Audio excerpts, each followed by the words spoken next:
My dad called me in tears saying, "Sweetheart, the IRS is seizing our house. We need $30,000 today or we'll lose everything." I didn't even think twice. It was a normal Thursday morning. I had just finished a long night shift at the hospital when my phone rang. Seeing my dad's name on the screen made me smile at first, but the second I heard his voice, my stomach dropped. He sounded broken, scared, and desperate. He told me the government was about to take our family home because of unpaid taxes. I could hear my stepmom crying in the background. My dad said they needed the money that day, or they would lose everything. My heart started racing. I didn't stop to ask questions. I didn't think about anything except helping the man who raised me. My dad had always been my rock after Mom died. He worked 2 jobs just to make sure I could finish nursing school. So, of course, I was going to help him now. Without hesitation, I logged into my bank account and transferred all my savings, $30,000. That was everything I had built up for years. I didn't even care. At that moment, all that mattered was saving our home and keeping my dad safe. When I called him back to confirm the transfer, he sounded relieved. He said he loved me and that I was his angel. Hearing that made me feel proud, like I had finally repaid a small piece of everything he had done for me. I hung up, exhausted but at peace. I believed I had done the right thing. But the next day, something felt off. I texted him to ask if everything had gone through, but there was no reply. I called twice, nothing. I texted my stepmom, and she just said, "Rick's busy right now." That wasn't like him at all. My dad always answered my calls, even if it was just to say he'd call back later. I tried to calm myself down, telling myself he was probably just dealing with paperwork or stress. Still, I couldn't shake the uneasy feeling in my chest. That night, I lay awake staring at the ceiling, wondering if something had gone wrong or if I had somehow misunderstood. The money was gone. My savings account was empty. But for the first time, I felt a quiet, cold doubt creep in. Something didn't feel right, and deep down, I think I already knew this wasn't just about the IRS. The next morning, I woke up early and called my dad to check if everything was okay. The phone rang again and again, but he didn't answer. I tried to convince myself he was busy sorting things out, maybe talking to someone from the IRS. I left a few messages, just asking him to call me back when he could. Hours passed, but there was still nothing. By evening, I started to feel uneasy. My dad always called back no matter what. It wasn't like him to stay silent, especially after something so serious. I called again, and this time it went straight to voicemail. I sat on the edge of my bed, staring at my phone, waiting for it to ring. It never did. Finally, I decided to text my stepmom. I tried to keep my message calm and polite, asking how things were going and if Dad was okay. She replied after a long pause with just 2 words. "Rick's busy." That was it. No explanation, no warmth, no thanks. Her tone felt cold, almost distant. I stared at the screen, confused. Busy? After everything that just happened? It didn't make sense. I sent another message, asking if they managed to stop the house from being taken. No reply. I called one more time, but she didn't pick up either. The silence started to feel heavy, pressing against my chest. I checked my phone again and again, hoping for a missed call or a message, but there was nothing. The more I thought about it, the stranger it seemed. If they were safe now, wouldn't they tell me? Wouldn't my dad at least say thank you? I tried to distract myself by cleaning the apartment and watching TV, but my mind kept circling back to that unanswered call. Something felt wrong, even if I didn't want to admit it. My dad had always been open with me. We talked about everything. But now, after sending him all that money, it was like he had vanished. By night, my stomach was in knots. I sat in the dark with my phone in my hand, scrolling through our old texts. I wanted to believe this silence meant nothing, that he was just tired or overwhelmed. But a small voice inside me whispered the truth I didn't want to hear. Something wasn't right, and this silence wasn't normal. After 2 days of silence, I couldn't take it anymore. I packed a small bag, got in my car, and started the 5-hour drive back to my hometown. The entire way, my thoughts raced. I told myself there had to be some explanation, that maybe he'd lost his phone or was too stressed to talk. Still, my hands gripped the steering wheel tighter with every mile. When I finally turned onto the familiar street, my heart jumped. The house looked perfect. The lawn was trimmed, the paint looked new, and the porch had been redone. It didn't look like a place in trouble. It looked better than it had in years. I sat there for a moment, staring, confusion twisting inside me. Dana opened the door before I even knocked. She smiled like everything was normal, like she hadn't ignored all my calls. "Ava, what a surprise," she said, her voice sweet but hollow. I stepped inside, my eyes scanning every corner. The living room had new furniture, and I caught the faint smell of fresh paint. My chest tightened. None of this looked like a home that almost got taken away. "Where's Dad?"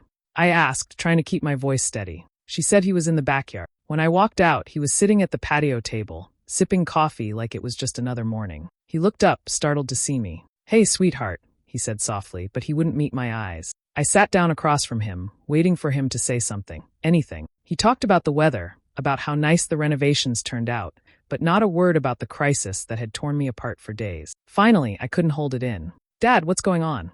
You said the house was being seized. I sent the money. What happened?" He froze for a second, his eyes flicking toward the kitchen window where Dana stood watching us. "It's fine now," he muttered, staring at his hands. "Fine how?" I asked, but he didn't answer. The silence between us stretched painfully long. His shoulders hunched, and his face looked older, guilt written in the lines around his mouth. I felt something shift inside me then, a mix of anger and heartbreak. My dad, the man I trusted more than anyone, couldn't even look at me. The air felt heavy, thick with things he wouldn't say. My gut twisted with dread. I didn't know the truth yet, but I could feel it coming. Something was very, very wrong. That night, I stayed in my old room, staring at the ceiling, unable to sleep. My mind kept looping through every detail, every word from that call. Something didn't add up, and I needed answers. Early the next morning, when the house was quiet, I opened my laptop and started digging. I went to the county website and searched for the property under my dad's name. My hands shook as I scrolled through the results. There were no liens, no warnings, no tax documents, nothing at all. The property was listed as fully owned, clean and current. No mention of the IRS, no sign of any seizure or payment due. My pulse quickened. I double-checked, thinking maybe I had made a mistake. I didn't. Everything was clear. A chill spread through me as realization started to form. I looked around the room that had once been my safe place, now filled with shadows of doubt. All the excuses, the silence, the awkward smiles, it suddenly made sense. They hadn't been in trouble. There was never any threat. When I went outside to clear my head, I noticed something parked by the side of the house that hadn't been there before. A shiny new truck, spotless and expensive. The kind of car that didn't come cheap. The sunlight glinted off its polished surface, and the sight hit me like a punch. I walked closer and saw the dealership sticker still on the window. It looked brand new. I glanced toward the kitchen window where Dana was washing dishes, pretending not to see me. My chest tightened. Something told me I didn't want to believe what I already knew. Still, I pulled out my phone and checked the public registration record. The vehicle was under my father's name. My throat went dry. I stepped back, staring at the truck, my heart pounding harder with every second. The truth was staring right at me. The money I had sent to save the house hadn't gone to the IRS. It had gone into this. Into something flashy and selfish. I leaned against the fence, feeling dizzy, betrayed, and sick all at once. The man who once taught me about honesty had used my trust like it meant nothing. The pieces of the lie fit together too neatly now, leaving no room for hope or excuses. I wanted to scream, but no sound came out. The emergency had never been real. It was just a story, and I had fallen for it completely. I found my dad in the living room that afternoon, pretending to read the newspaper. The sight of him sitting there, calm and quiet, made something inside me snap. My voice trembled when I spoke, but the words came out sharp. I checked the records. There was never any IRS problem. He froze. The paper slipped from his hands. For a moment, he didn't say a word, just stared at the floor. Dana walked in from the kitchen, arms crossed, watching us like she already knew what was coming. "Where did the money go?" I asked. My voice cracked, but I didn't care. "You told me you were going to lose the house. You made me believe you were desperate." He rubbed his temples, sighing heavily. "Ava, please, it's not what you think." "Then tell me what it is," I demanded. "Because I saw the new truck outside. I saw the house, fresh paint, new furniture. You lied to me, didn't you?" His shoulders slumped. The silence stretched until it felt unbearable. Finally, he spoke, his voice low and tired. "We just needed a chance to start over," he said. "I made some bad investments, and we were drowning. I thought if we could just get ahead, I could pay you back." The room seemed to spin. My own father had lied to me, not to save his home, but to fund some fantasy of a fresh start. "You took everything I had," I whispered. "All the money I worked for, every shift, every night I came home too tired to eat. And you used it for this." He looked at me then, eyes full of shame. "I didn't know what else to do," he said. "I thought you'd understand." Before I could speak, Dana let out a small laugh and said flatly, "It's done now. No point crying over it." Her tone made my skin crawl. I turned toward her, disbelief twisting inside me. She didn't even care. There was no apology, no guilt, just cold indifference. I looked back at my dad, hoping to see something, anything that felt like the man I'd trusted all my life. But all I saw was weakness. My chest ached, and I could barely breathe. I walked out without another word, my eyes burning. Behind me, the house that once felt like home now felt like a stranger's place. Each step toward my car felt heavier than the last. The truth was out, and it hurt more than I ever thought it could. The drive back to Denver felt endless. The road blurred through my tears, and every mile pulled me further from the people I thought I could trust. My chest felt hollow, and my hands trembled on the steering wheel. I kept replaying everything in my head: the phone call, his voice, his lies. The man I had trusted the most had turned my love into a transaction. By the time I reached my apartment, the sun was setting. I sat in the car for a long time, unable to move. When I finally went inside, the silence hit me hard. My small place, once comforting, now felt empty. I dropped my keys on the counter and sank to the floor. The tears wouldn't stop. For days, I couldn't eat. Food had no taste, and sleep never came. I'd close my eyes and see his face, hear his voice thanking me for saving him. Every word now felt poisoned. I checked my bank account again and again, hoping it was all a mistake, but the number stayed the same: 0 savings, everything gone. That money had taken me years to save. Every overtime shift, every weekend I skipped plans, all for nothing. I tried to go to work, but even there I felt like I was only half present, smiling at patients, pretending to be okay, while inside I was falling apart. When people asked if I was all right, I just said I was tired. They couldn't possibly understand how it felt to be betrayed by your own blood. Nights were the worst. I'd lie awake staring at the ceiling, wondering if love ever means what we think it does. If family can lie so easily, what does love even look like? Maybe it was never unconditional. Maybe it always came with a price. That thought burned deep inside me. Sometimes I'd pick up my phone, thinking about calling him, demanding an apology, something that could make the pain make sense. But I never did. I knew it wouldn't change anything. He had made his choice. He had taken from me not just the money, but the part of me that believed people mean what they say. The world around me felt colder, smaller. Trust didn't come easily anymore, not even with friends. I started avoiding people, isolating myself in my apartment, hoping the quiet would stop the ache inside. But it didn't. The silence only made the betrayal louder. Weeks passed in a blur. I moved through each day like a ghost, doing what I had to just to get by. The pain dulled, but it was still there, quiet and heavy. I thought maybe time would help, that eventually I'd stop thinking about what he'd done. Then one afternoon, I opened my mail and saw a hospital envelope with my name on it. I tore it open and froze.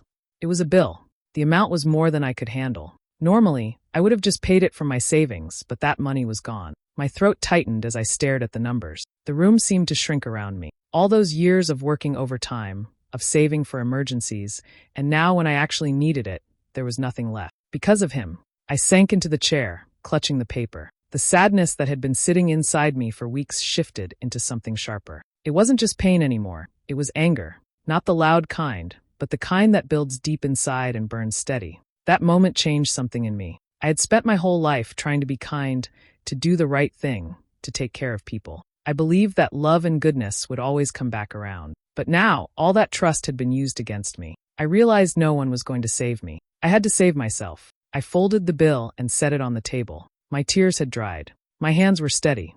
The woman who had once picked up the phone without thinking, who believed every word her father said, didn't exist anymore. I looked around my apartment, simple, quiet mine, and I made a promise to myself. I wasn't just going to get my money back. I was going to take back every bit of dignity they stole from me. I would never let anyone see me as weak again. People at work always called me too nice, the nurse who forgave everyone, who worked extra shifts without complaint. But that version of me was gone. The kindness was still there, but now it had an edge. I wasn't naive anymore. I folded that bill once more and tucked it away as a reminder. The world had taught me a hard lesson, and I was done learning it the gentle way. Something inside me had hardened, and for the first time, I felt power instead of pain. One evening after work, I sat scrolling through old family photos, trying to remember when things had still felt normal. Then I saw a picture of Dana standing in front of a small store she once mentioned. I remembered her bragging about how she ran the business herself. The thought lingered. I opened my laptop and started searching online, typing the store's name into the state business registry. What I found made my pulse race. The business wasn't just hers. It was registered jointly under her and my father's names. Curiosity turned to anger as I dug deeper. The filings showed steady income, far more than what they ever claimed to make. I checked the dates. The company had been pulling profits, even while my father called me begging for help. They hadn't been broke. They had been hiding money. I felt a cold wave wash over me. I remembered my old friend Miles, a lawyer who had once helped me review a lease.